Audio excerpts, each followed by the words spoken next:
Hello friends, unique Hindi shorthand में आपका स्वागत है। डिक्टेशन स्टार्ट होगी 5 सेकंड बाद। स्टार्ट। भारत के प्यारे देशवासियों, जो कुछ भी मैंने कहा है क्या अब से 10-20 वर्ष पहले प्रासंगिक नहीं रहा होगा। कुछ हद तक निश्चित रूप से यह सब प्रासंगिक रहा होगा।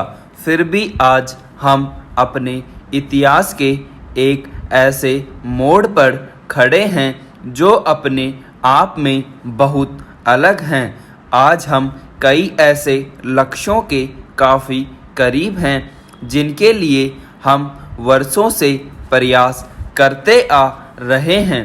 सबके लिए बिजली, खुले में सोच से मुक्ति, सभी बेघरों को घर और अति निर्धनता को दूर करने के लक्ष्य अब हमारी पहुंच में है।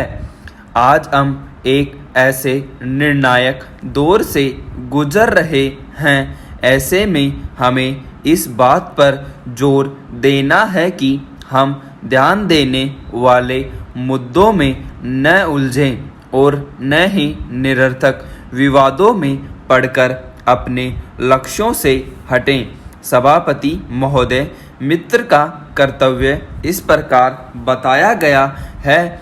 उच्च और महान कार्य में इस प्रकार सहायता देना, मन बढ़ाना और साहस दिलाना कि तुम अपनी निज की सामर्थ्य से बाहर काम कर जाओ।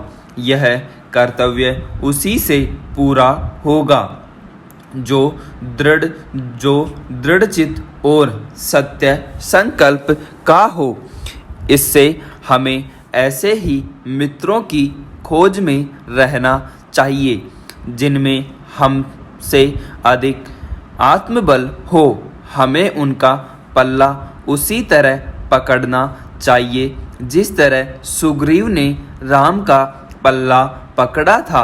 मित्र हों तो प्रतिष्ठित और शुद्ध हृदय के हों, मृदुल और पुरुषार्थी हो, शिष्ट और सत्यनिष्ठ हो, जिससे हम अपने को उनके भरोसे पर छोड़ सकें और यह विश्वास कर सकें कि उनसे किसी प्रकार का धोखा न होगा। अध्यक्ष महोदय, जो बात ऊपर मित्रों के संबंध में कही गई है वही जान पहचान वालों के संबंध में भी ठीक है। जान पहचान के लोग ऐसे हों जिनसे हम कुछ लाभ उठा सकते हों, जो हमारे जीवन को उत्तम और आनंदमय करने में कुछ सहायता दे सकते हों, यद्यपि उतनी नहीं जितनी गहरे मित्र दे सकते हैं। मनुष्य का जीवन थोड़ा है, उसमें खोने के लिए समय नहीं।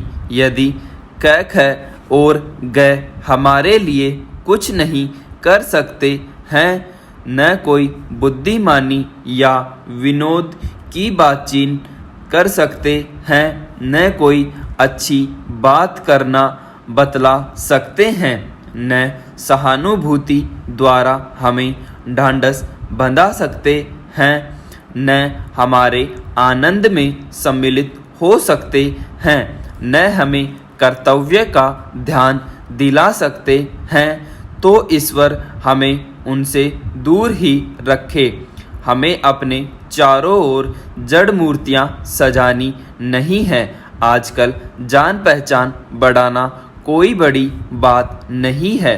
कोई भी युवा पुरुष ऐसे अनेक युवा पुरुषों को पा सकता है जो उसके साथ थिएटर देखने जाएंगे, नाच रंग में जाएंगे, सैर सपाटे में जाएंगे, भोजन का निमंत्रण स्वीकार करेंगे। यदि ऐसे जान पहचान के लोगों से कुछ हानि न होगी तो लाभ भी न होगा, पर यदि हानि होगी तो बड़ी भारी होगी। सोचो तो तुम्हारा जीवन कितना नष्ट होगा।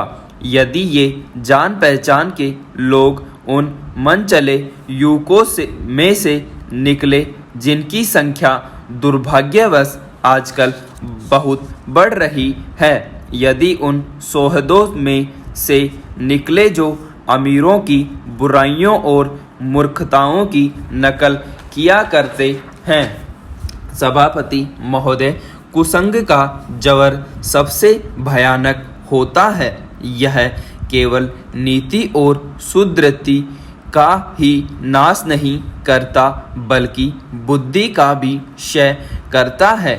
किसी युवा पुरुष की संगति यदि बुरी होगी तो वह अपने पैरों में बंधी चक्की के समान होगी जो उसे दिन दिन अवनति के गड्ढे में गिराती जाएगी, और यदि अच्छी होगी तो सहारा देने वाली बाहु के समान होगी जो उसे निरंतर उन्नति की ओर उठाती जाएगी।